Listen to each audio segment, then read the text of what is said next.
2016-аас 2018 онд боловсролын салбарт 20.6 тэрбум төгрөгийн хөрөнгө оруулалт хийгдэж, 10 сургууль, 9 цэцэрлэгийг засварлаж, 3 сургууль, 2 дотуур байр, 4 цэцэрлэг шинээр байрснаар сургуулийн суудлын тоо 1518-аар, цэцэрлэгийн ор 325-аар, дотуур байрны ор 65-аар тус нэмэгдлээ. Сурагчдын хөгжлийг дэмжих 42 төрлийн сонгон дугуйлан сэгц хичээлүүлснээр 2018 онд 6786 хүүхэд улс орон нутгийн чанартай олимпиадуудад оролцож 2797 медаль хүртээд байна. Эсэлтийн ерхий шалгалтын дүнгээр 2016 онд улсын хэмжээнд 20 дугаар байр эзэлж байсан бол 2018 онд 12 дугаар байранд орж 8 байр урагшлан багтам амжилтыг үзүүллээ. Сурагчдаа амжилттай бэлтгэсэн багш нарт аймгийн засаг дарга анх удаа хүндэтгэл үзүүлэн шагнаж урамшууллаа. Ардын дуучин хаан хэдэн чуулгын шинэ барилгын ажлын гүйцэтгэл 86% явагдаж, энэ онд ашиглалтанд хүлээн авахар ажиллаж байна. Түүнчлэн 939.8 сая төгрөгөөр 6 сумын соёлын төвийн барилгыг засварлаж, соёл спортын салбарт 1.8 тэрбум төгрөгийн хөрөнгө оруулалт хийгдээд байна. Эрүүл мэндийн салбарт 20.2 тэрбум төгрөгийн хөрөнгө оруулалт бүтээн байгуулалт хийгдсэн байна. Тухайлбал 2017 онд 16.4 тэрбум төгрөгийн өртөг бүхий аймгийн нэгдсэн эмнэлгийн шинэ барилгыг ашиглалтанд оруулснаар жилд 75 мянган иргэний хүлээн авч эрүүл мэндийн тусламж үйлчилгээ үзүүлэх боломжтой боллоо.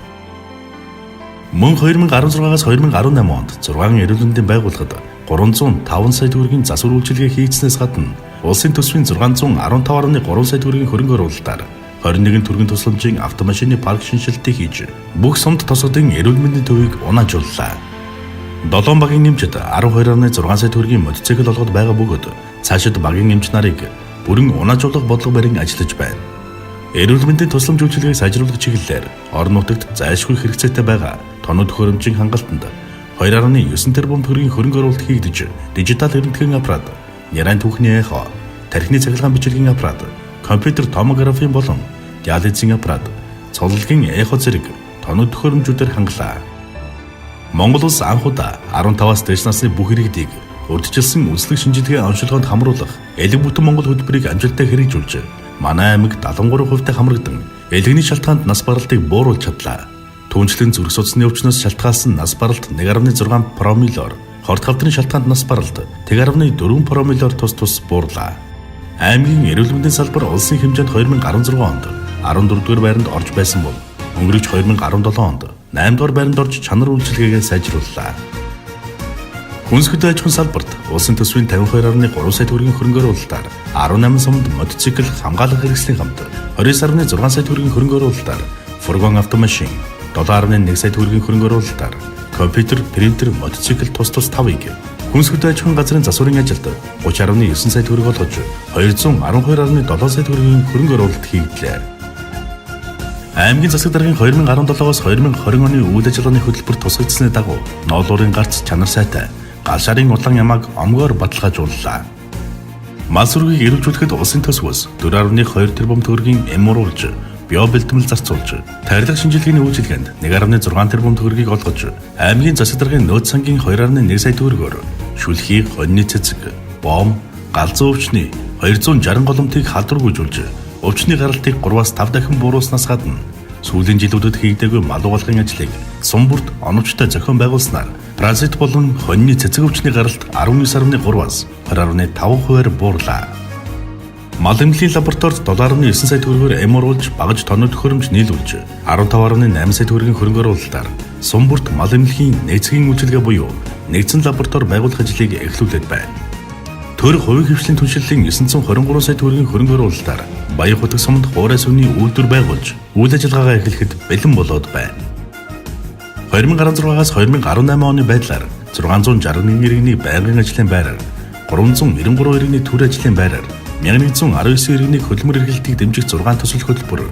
жижиг зээлийн хөтөлбөрт хамруулж 3.1 тэрбум төгрөгийн хөрөнгө оруулалт хийн ажилтай орлоготой болголоо. Энэ онд малчны тэтгэврийн насыг 5 жилээр наашруулснаар 237 малчин энэ нөхцлөөр тэтгэвэр тогтоолгоод байна. Үйлчлүүлэгчдийнхээ аятаа тухтай үйлчлүүлэх боломжийг нэмэгдүүлэн хүмүүрт төрийн үйлчилгээний хүртээмжтэй хүргэх орчинг бүрдүүлэх зорилгоор 2018 онд улсын төсвийн 1.5 тэрбум төгрөгийн хөрөнгө оруулалтаар хөдөлмөр халамжийн үйлчлэгний газрын шинэ барилгыг бариулахаар боллоо. Хуулийн эрх зүйн салбарт 170 сая төгрөгийн санхүүжилтээр шүүхийн шийдвэр гүйцэтгэх алба хорих 419 дугаар ангийн нэгдсэн үйлчилгээний барилга, 122.7 сая төгрөгийн хөрөнгө оруулалтаар цэгэр мандал суманд шалган нэвтрүүлэх үйлчилгээний төвийн барилга, гадна тогтчлолт, замын хяналтын камержуулалтын ажил болон 36 сая төгрөгийн өртөгтэй дадал сумын цагдаагийн кабоны барилгуудыг барьж ашиглалтанд оруулснаас гадна улсын төсвийн 2 тэрбум төгрөгийн хөрөнгө оруулалтаар цагдаагийн газрын шинэ барилга, 73 сая төгрөгийн хөрөнгө оруулалтаар Хэрлэнгийн гүрний постын барилгын ажлыг эхлүүлж, постны зогсоол талбайг аймгийн төсвийн 25 сая төгрөгийн хөрөнгө оруулалтаар ашиглалтанд оруулаад байна. Түүнчлэн гэмт хэрэгтэд тэмцэх урьдчилан сэргийлэх чиглэлээр 36 сая төгрөгийн санхүүжилт хийж Сомдод бэлэн бус торгуулийн машин, цогтуурлах хэмжигч драгер багж, цагдаагийн газарт богино долгионы станц, сүүлийн үеийн техник хэрэгсэл, Чингис хотын зам дагуу босоо тэмдэг, хэвтэ тэмдэглэгээ, хурд сааруулагчийг 57 сая төгрөгөөр хийх зэрэг нийт 2.5 тэрбум төгрөгийн хөрөнгө оруулалтыг хууль эрх зүйн салбарт хийгээд байна.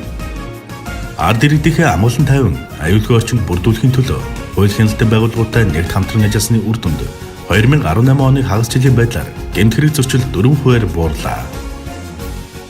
2016-аас 2018 онд Хинтээ аймагт дэд бүтцийн салбарт 13 төсөл арга хэмжээг хэрэгжүүлэхэд улсын төсвөөс 10 тэрбум төгрөгийн хөрөнгө оруулалтыг зарцуулж, Шинэ Өндөөрхөн хорооллын гадна цахилгаан, Баян мөсөмийн Хэрлэн голын төмөр бетон гүүр, Багнуур цэгэр мандлын 35 кВт-ийн цахилгаан дамжуулах агаарын шугамын шинжилэл, дэд станц, Жаргалхан Чингис хот чиглэлийн 7.5 км автозамын их засвар, Бэрх тосгоны 500 айлын нийт орон сууцны 650 м ус дулаан хангамжийн шугамын шинжилэл, Өмнө дэлгэр Бэндэр Бачирээ цумдын цахилгаан дамжуулах агаарын шугамыг бүрэн шинжилсэн бол энэ онд Өмнө дэлгэр суманд хөв цөөрөн байгуулах, нийтийн эзэмшлийн талбайн тогтчлолт, ус зайлуулах шугам, цамхагт гэрэлтгүүлэг, Онон голын төмөр бетон гүүрийн засвар, дадал мөрөн тахилга тосгон, Бачирээ цумын барах багийн цахилгаан дамжуулах агаарын шугамын шинжилэл, Чингис хотын 4160 м цэвэр усны шугамын шинжилгээний ажлуудыг хийж эхлээд байна.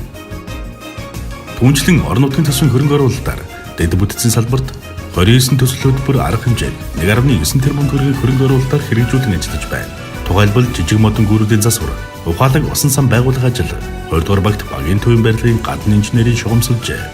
дадал Баян ов, Дархан, Цэнхэр мандал, Өмнө дэлгэр, Хэрлэн сумдын инженерийн шугам сүлжээний зураг төсөл, Өмнө дэлгэр, Баян ов сумдын инженерийн шугам сүлжээг шинжлэх ажлуудыг хийж байгаа юм. Хинтээ аймгийн орон нутгийн хөгжлийн сангийн хөрөнгө оруулалтаар дэд бүтцийн салбарт 15 хөтөлбөр төсөл арга хэмжээг 1.2 тэрбум төгрөгийн хөрөнгө оруулалтаар хэрэгжүүлэн ажиллаж байна. Үүнд Шинэ Өндөөрхөн хорооллын гадна холбоожуулалтын ажил,